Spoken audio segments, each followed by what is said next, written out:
place over the last couple of days, and we greatly appreciate you joining us for this final panel. My name is Jose Velasquez. I'm with Region 19 Educational Service Center that is based in El Paso, Texas. Region 19 serves 12 districts and 8 charter schools. There's about almost 200,000 students in our region.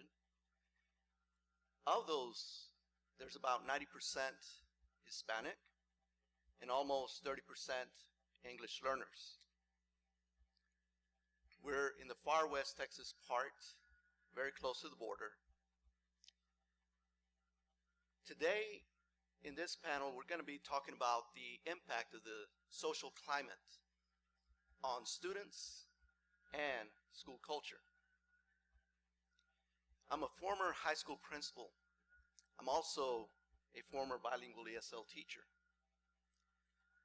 As a high school principal, I can tell you that one of the most important things for me to always keep in mind is the safety of all students. Certainly academics is very important, it's key, but without safety, having a positive learning environment where all the kids feel safe and they feel nurtured and cared for, learning won't take place. So definitely safety is something that we always need to keep in mind. A couple of years ago, actually in 2016, one of the districts in our region, Fort Hancock ISD, had their volleyball team go out to compete in a regional volleyball tournament. As they were engaged in the game, Fort Hancock ISD had a volleyball team of young ladies, all Latinas. And as they engaged in the game, all of a sudden from the opposing team, primarily white, came the chant of "Build that wall." Imagine the impact that that would have on a young group of ladies out there to enjoy the competition. But despite what they heard, they courageously engaged and continued on with the game.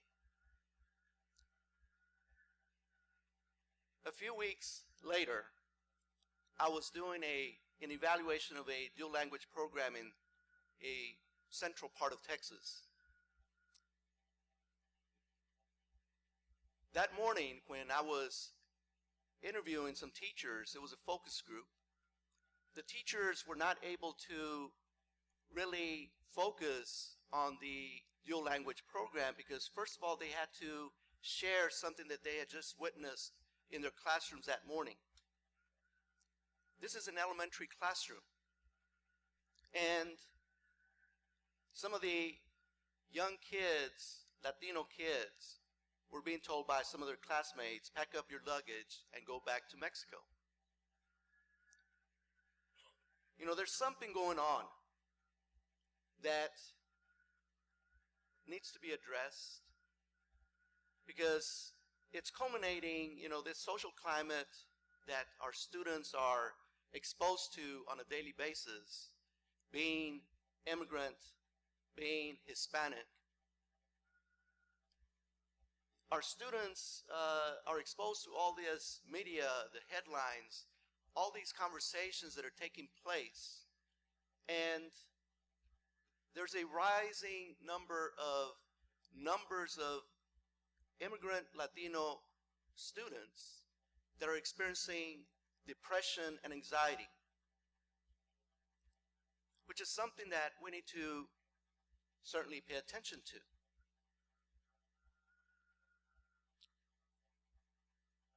At Region 19 Educational Service Center, you know, I have recollections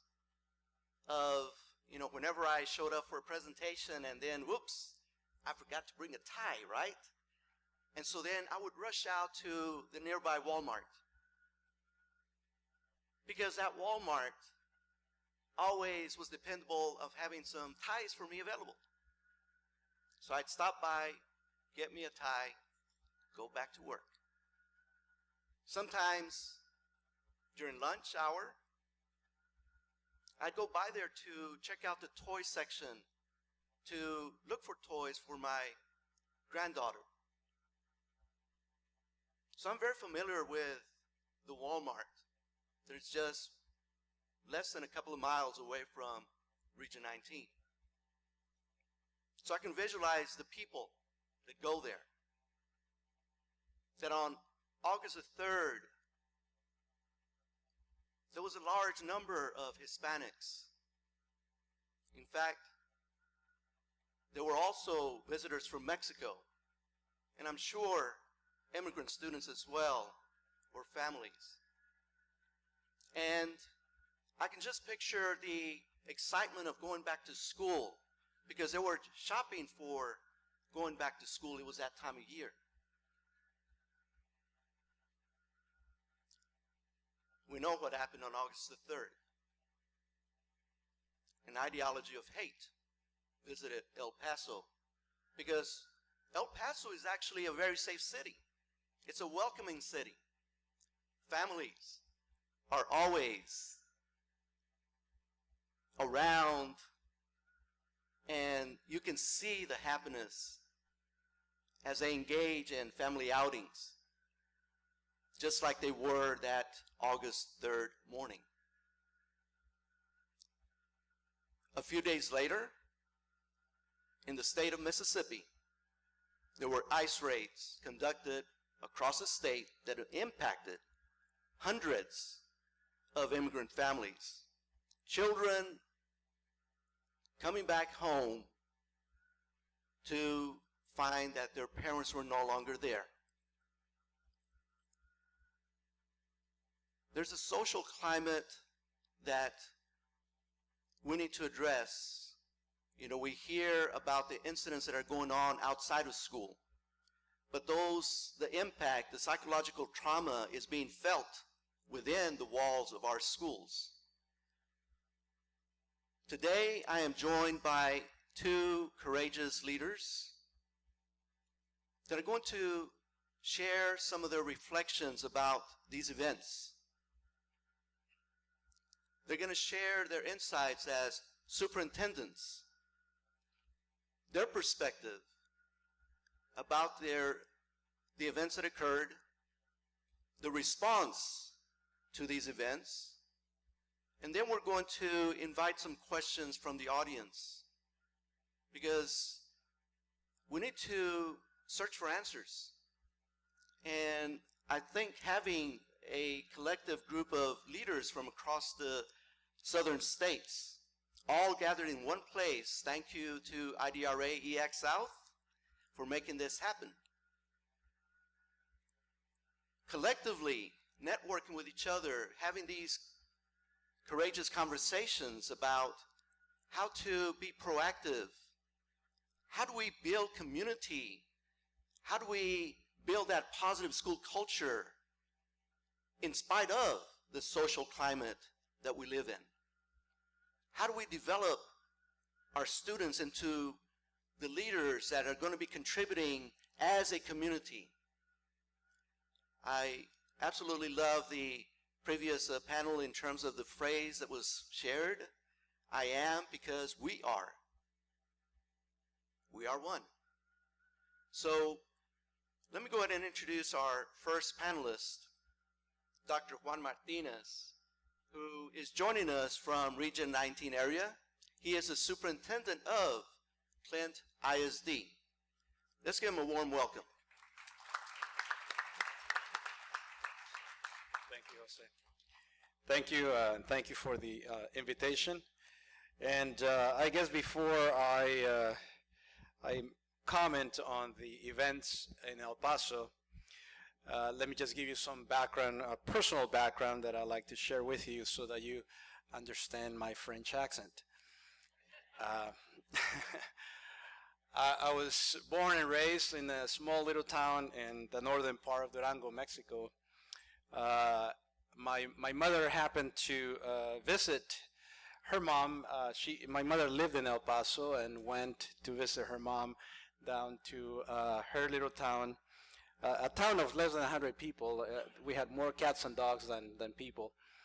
And during her visit, she ended up getting pregnant, and as a result, I was born. But before I was born, my father left, abandoned her, and then 3 months later, my mother also came back to El Paso, leaving me back as a child of 3 months old with my grandmother. So I grew up with my grandmother in that little town up until the age of 16. I grew up very happy. I did not know what poverty was, though we were extremely poor. The town was a mining town that had a U.S. company there, but unfortunately closed down. So when it closed down, most of the houses were abandoned. And therefore, we were blessed to have so many houses that we can move from one house to the other. So I remember, during the rainy season, if grandma could not afford to fix one house, well, we just moved to the next one. So we moved from house to house. As I said, there were plenty of houses available. At the age of 16, then, my mother informed my grandmother that I was moving to California and that I was going to go live with my father. And you can just imagine how I felt. I have never left that little town, and now I am going to a place that I have never been to. I did not want to go to. I was perfectly happy and perfectly fine, but yet I am being sent to LA in Whittier, California, to live with a man that I did not know well. I had never lived with him. He was married now. He has children. So I arrived in California. You can imagine the culture was totally different, and my anger that I had from being told that I was being moved to, that I was going to California, became even stronger when I see and arrive there and I see my dad with this beautiful house. He has a nice business. His children actually need nothing. And yet I grew up with absolutely nothing. So that anger stayed with me, and it grew even bigger when when he told me, well, school begins in 2 weeks. He takes me to school, drives me to school, and drops me off at the curve. And he says, that is your school. So I get down. He drives away. He doesn't get down to register me or anything like that, other than there's your school. My brother was with me, but as a teenager himself, he was obviously going to that school. He said, well, I'm going to class. I'll see you during lunch. And, well, what do? I didn't speak English. I was just basically thrown there. I sat at a bench, and everyone went to class. It was the loneliest place ever because I just sat there. And there was a principal. God bless principals. They do a wonderful job. As he was going, I guess, his tour of the school on the first day of school, I see somebody coming towards me, and I'm thinking, oh, God, hopefully he's not coming towards me. But he did. And he said something in English, and I said, well, no English. He said, well, I speak Spanish. He said something, why are you doing here? I just said, well, I don't know. I don't know what to say. He took me to the office, and he registered me, and then he took me to my first class.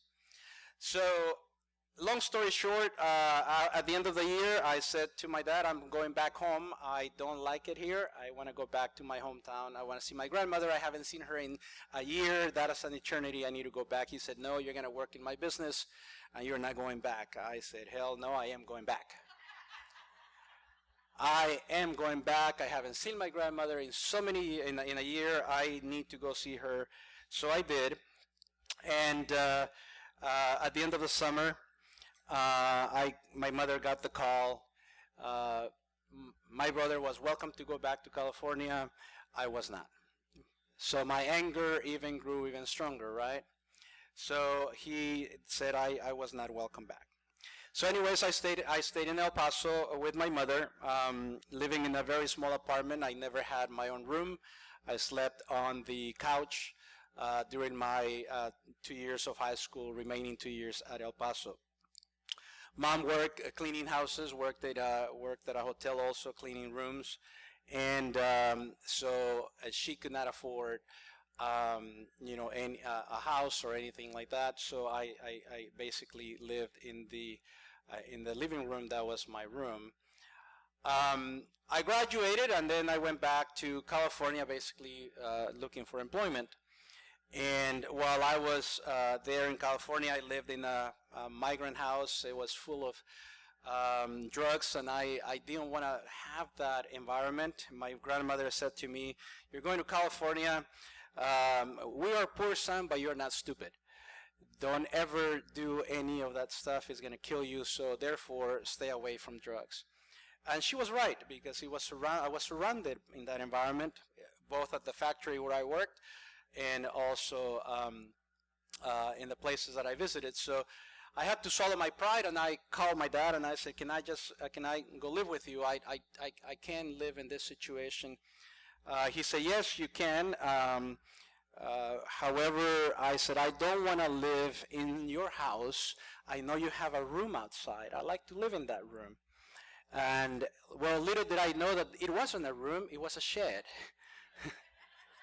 I had no idea that that was a shed. I mean, it was bigger than the room that I had where I was. So I said, so he agreed, and he said, okay, if that's what you want, fine. So he fixed it a little bit, and I actually lived in that shed for a while. I did not want to go in the house. I was working, so I would leave very early, come back very late. So I basically didn't see them much. I was in my little room in that shed. During this period of time, I visited a church, and I was quite impressed with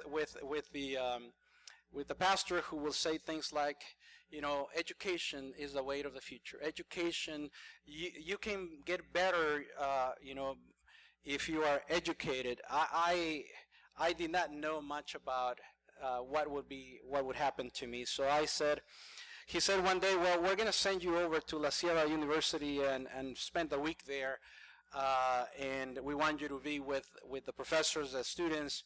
I said, I can't go. I don't have the money to go. So he said, well, we'll pay for it. So I went as a young person there to that university, and I loved it. I loved the environment. I loved the dorms. I loved the cafeteria. For the first time, I ate vegetarian food, and it was lovely. And then I said, I want to come here, but I couldn't. I didn't have the money to do it. It was a private university. So I decided to go back to El Paso with the sole purpose of going to school. So I went back to live with my mother, and I did not have a vehicle, so I took the bus every single day to the community college, about 25 miles. But it was fantastic because I get the chance to study and read while I was in the bus. So then I moved on to the University of Texas at El Paso and graduated with a degree in business. Then eventually I went back to get a certification in teaching, and then got a master's in school administration, and then waited a few years, and then I finished my doctorate degree. So I became during this time I was a teacher, assistant principal, director of human resources, chief of human resources for a large district. Then 6 years ago I became the superintendent of the school district, where I'm blessed to be serving there. So I tell you this story, my own personal story, for the reason is that so that you understand where I come from and how I deal with the students that the way I see our students. So as a superintendent, I have decided that our students are not someone else's children. I see them as my own. I see their stories in my own story. When they cry, I cry. When they hurt, I hurt. When they need something, I feel their pain and I see their need. So as a result, we sponsor our students in many different ways. Recently, well, last year, no, 2 years ago, we had, for example, one student who was accepted at Cornell University from one of the poorest areas of El Paso, and this boy was going to Cornell. Bright, brilliant young man, and he said, I can't, I really can't go. I said, well, you are going to go. You have no choice. We're going to send you there. If you're accepted, that means you're brilliant, you're smart. His scores were extremely high, but he couldn't go. So my wife and I took him to the mall and said, okay, son, you are going to go. This is your budget. Go and buy the clothes that you need to go to Cornell. When he saw his budget, he almost collapsed. He's like, is this my budget? Yeah, go on your own. If you need something, just give me a call, but we're going to be here around. And so, we do things like that to help our students. So he's now in his third year at Cornell, but he's not the only one. We have some other students who've been accepted throughout the country, and also one outside of the country with their scholarships. But so when students go through what they go through, it is painful for me to see, and I want to do everything I can to make sure that my story is their story, and even better. I meet with every single high school student at the end of the year, and I tell them my own story with pictures and videos of how I grew up. I usually tell them, if I had all those obstacles, and imagine the possibilities for you when you don't have those obstacles. I did not speak English. I did not grow up with mom or dad or a stable family. I did not have the middle class family that many of you have. And if you have the same situation as I did, then that is not an excuse for you to accomplish great things in life. So when the incident happened at El Paso, I was actually at church when I was leaving the church service. The parking lot of the church was being used for the SWAT team. They actually closed all the doors, and then the SWAT team is right there with their gear, their AK-47s or whatever rifle that was, because we were very close to the Walmart where the shooting happened. I did not know what was going on. I had no idea, like most people did not know, other than getting a text, there is a shooting, but you imagine, well, somebody got mad with somebody, and that's what happened. As I got home, my wife was already glued to the television on the news, and then finally I learned of the unimaginable tragedy that was unfolding in our city. Then I got information from our school district that one of our students was missing, and the parents did not know where the student was, what had happened to him. They had no idea. The family themselves did not know what was going on. The afternoon went by, and we continue watching television. I keep monitoring what is happening. Where is our student? We were not able to know anything until the next morning, because the bodies were not removed from the crime scene. They stayed there, I think, the whole night until half day the next day. They were not removed from Walmart. So I was invited to speak at the radio station on the safety and security measures that we had implemented in our school district prior to the incident. And as I am going to this radio station, I'm sorry, I get the call that one of our students is killed. So I get the news. I'm on the freeway, and I get a text message. Well, our student was one of the victims.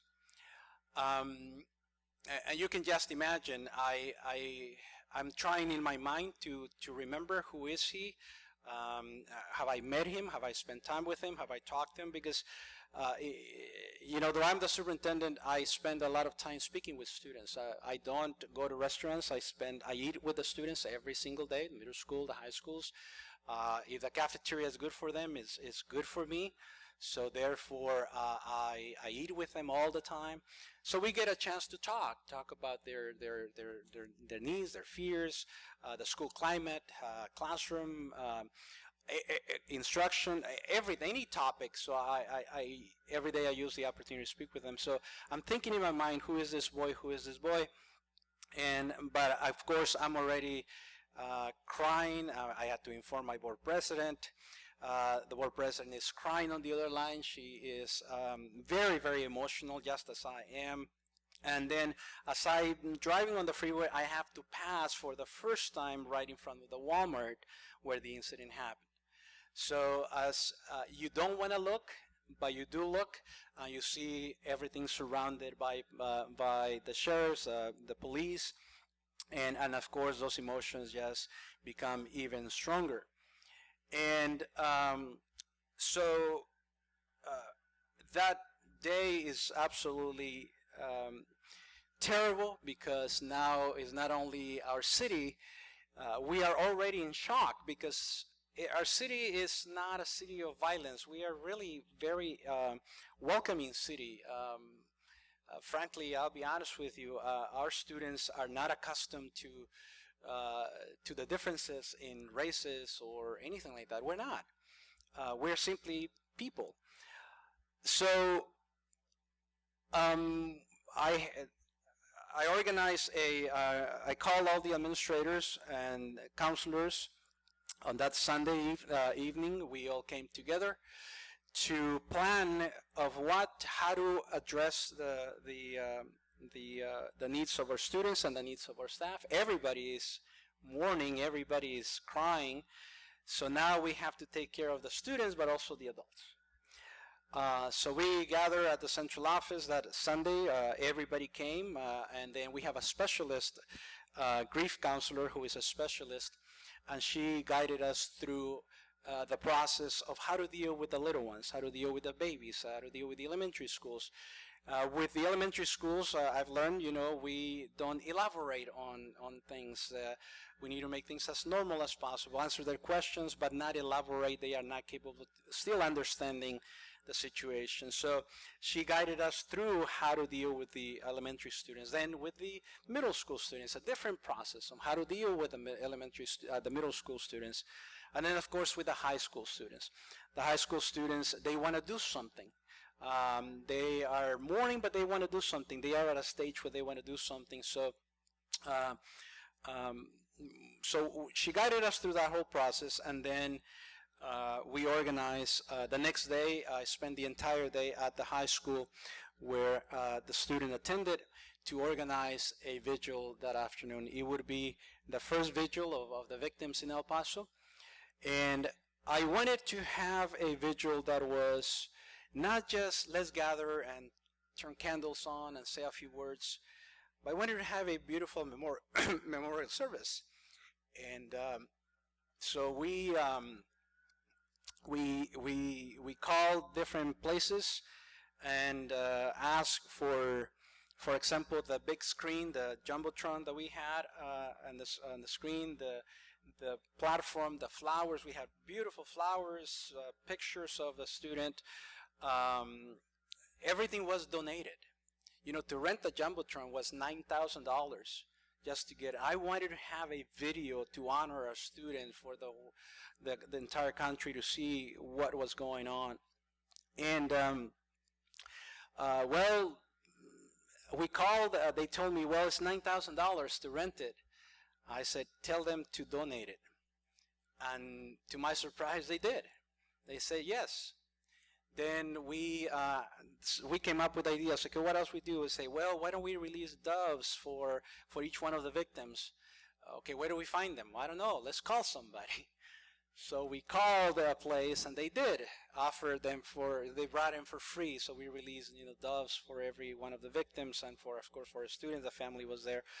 The flowers, all of it was donated. Plants, flowers, the whole thing. In 5 hours, we organized a beautiful vigil Actually, at the vigil, one of the CNN reporters who was there told me, I go to vigils, unfortunately, around the country, and I have never seen something so beautifully done.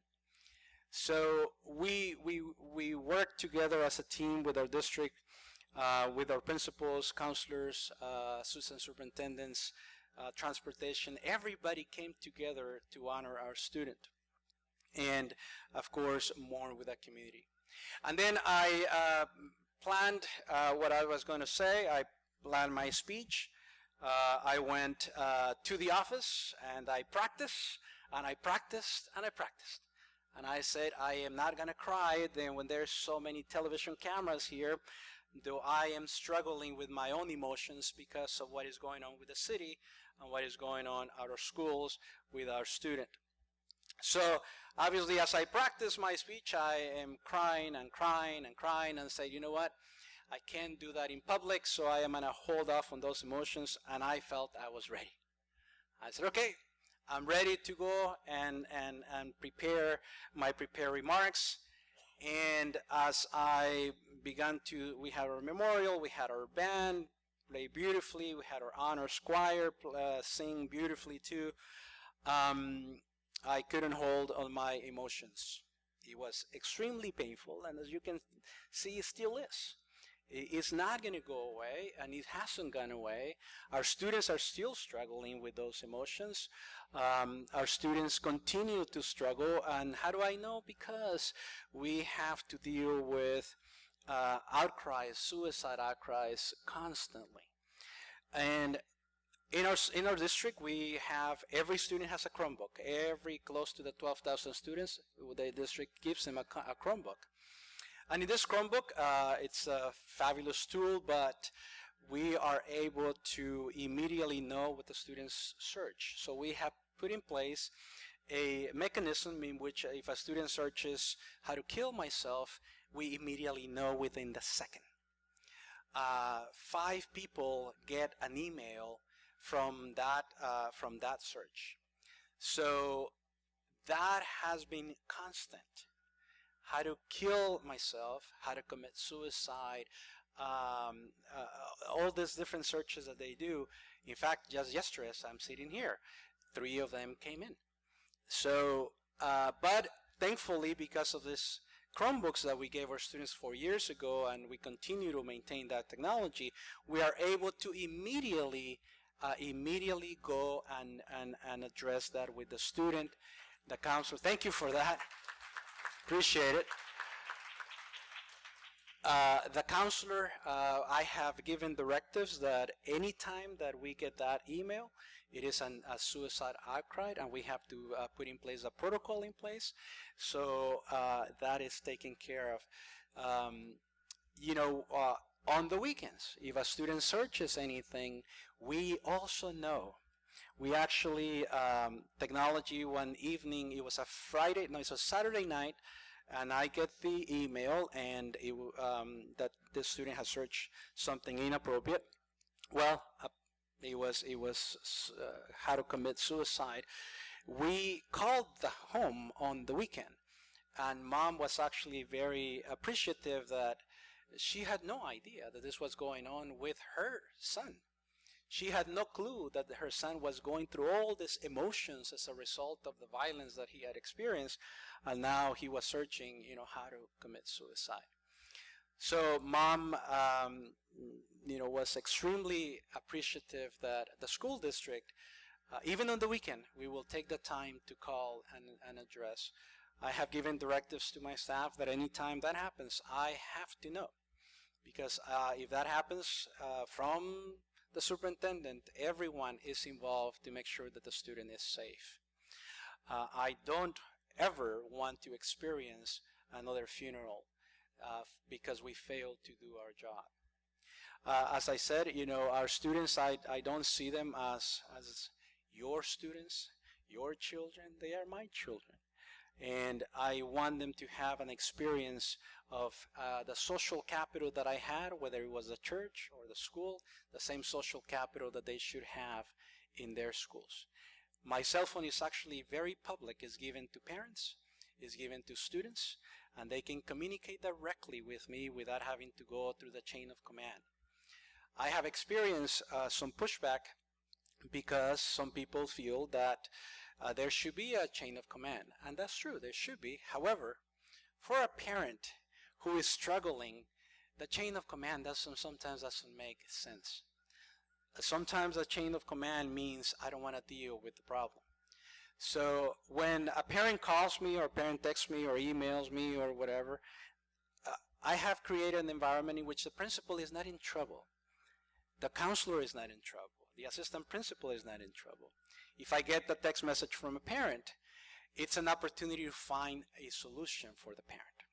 It doesn't matter if I call the principal, if I involve the principal. New principals, we had some new principals, assistant principals, they worried when the superintendent called me. I'm like, don't worry about it. There is absolutely no problem. You are not in trouble. Nobody is writing you up for that. We just need to create an environment of service and service to our community, regardless of who it is. So, thank you. So we've created, in fact, in our cabinet meetings, the first topic of discussion is culture of service. That is the first topic. It's never removed from the agenda, and is never removed from the agenda of our instructional meetings as well. Are recreating a culture of service. And if we are not, I say, you have to have the backbone, not a wishbone. So therefore, we have to make sure that we are able to address the needs of our community and the needs of our parents and the needs of our students, regardless of what it is.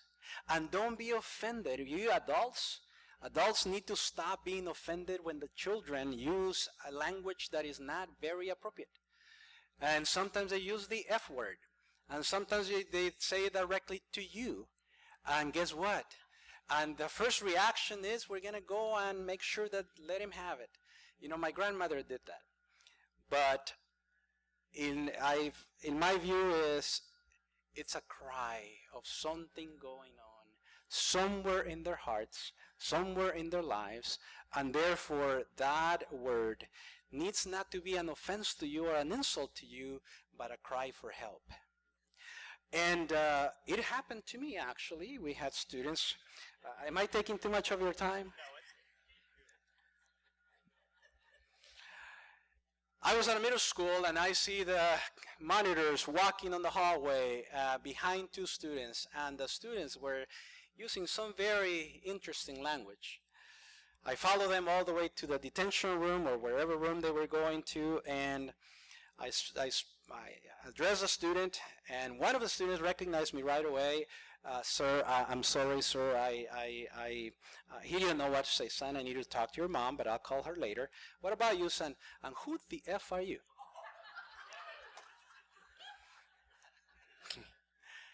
That student, I said, oh, this student has no idea who I was. Well, he was a transfer student, and he was not ready to speak. So I said, well, assistant principal arrived, said, they're going to take care of you, son, but I'll see you today at 3.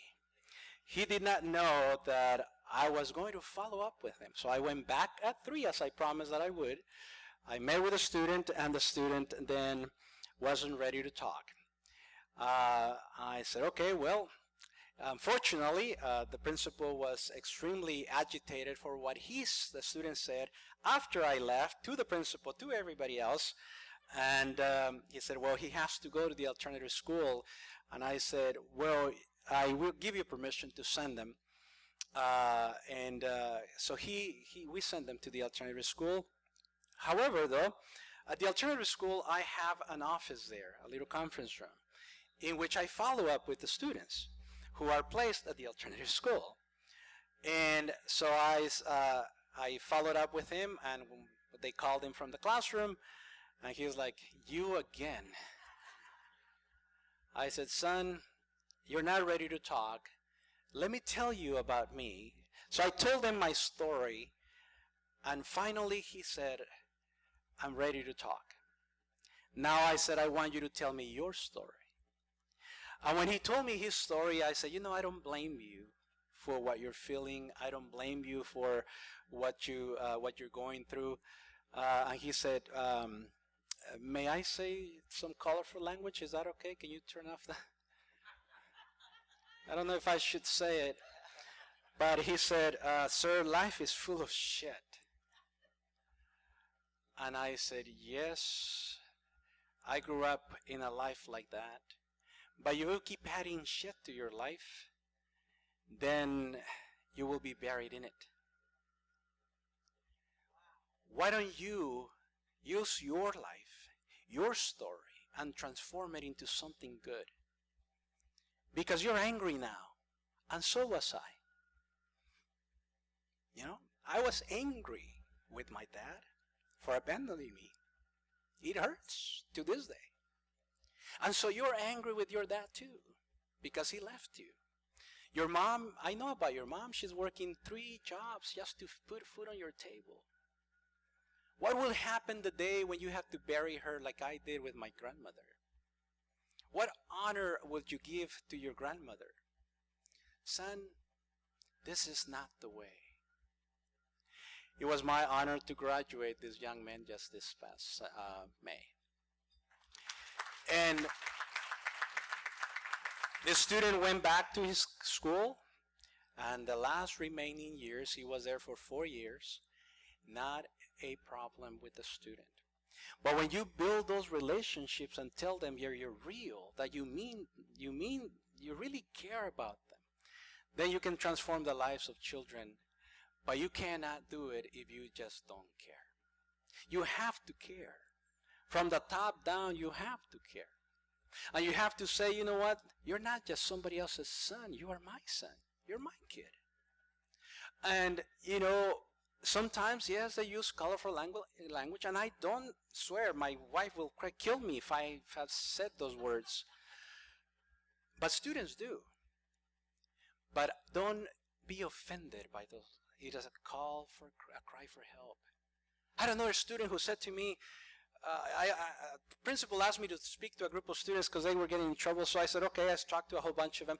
And there was a young lady who just didn't care what I had to say. She didn't even care who I was. So when I finished, the other students paid attention. They were respectful. I said, okay, kids, you can go back to your classes, go back to your counselor. And I said, Mija, you stay back. Counselor, stay there. I said, Mija, you stay back. Why? Why am I supposed to? She went on and on.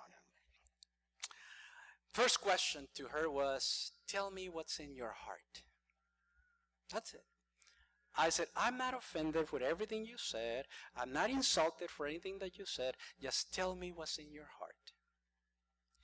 She didn't want to. I said, okay, well, then you talk to your counselor. She's here. I want you to go to her office and speak to her of what's in your heart. This young lady, a week later, I went to follow up with her. She was the happiest young lady at that school. Very happy. She actually gave me a hug. And I said, you talked to your counselor? Yes, sir. Thank you. Thank you. I've seen this young lady. She's a senior now. And that anger that she had because of her situation with her life, with her family, that anger has been transformed into something positive and good. So I'll leave you with a video. Hopefully we can hear the audio. This was part of the vigil at our stadium there for our student. And you can see the emotions, the emotional toll that it can take on a community. So one thing that I ask of you, promote for our students to have a voice, and I appreciate that I heard that. The students have to have a voice, especially our high school students. And they need to hear from people at the top, and you need to hear them too. So when you do that, it is the biggest reward in life. You know, it cannot be, superintendents cannot be so worried about protecting their jobs that they don't do their jobs.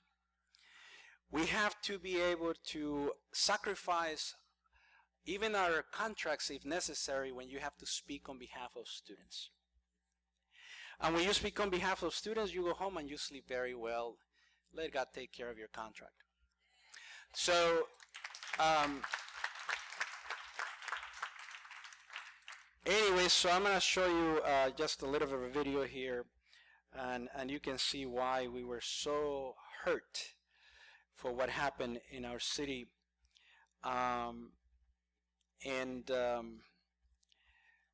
We're still going through that pain, and it's very difficult to continue, but we're doing our very best for our students and for our community, and giving them what they need. But let me just see if I can hear the video here. Finally tonight, we want to offer a different look at the wrenching, emotional toll these mass shootings can take. William Brangham is back with that. Judy, Monday night in El Paso, we went to the very first memorial for one of the victims of Saturday's massacre. His name is Javier Amir Rodriguez. The teenager and his uncle were shopping at the Walmart when the attacker entered the store. They were both shot. His uncle survived.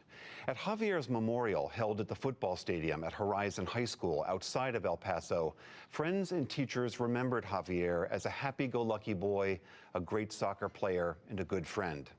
The memorial took a particularly emotional turn when the local school superintendent, Dr. Juan Martinez, spoke.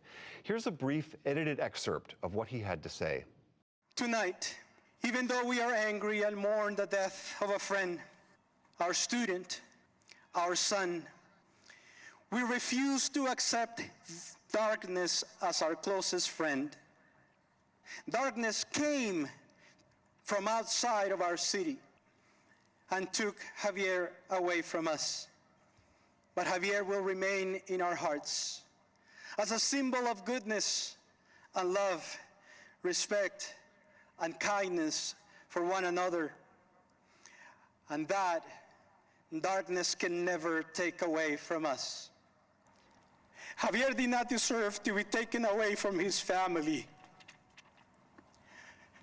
Javier did not deserve to be taken away from his friends. Javier did not deserve to be taken away from his school. And Javier did not deserve to be taken away from all of us. And I want to make it very clear, we do not deserve this. Javier did not deserve this. We are people of light. We are people of hope.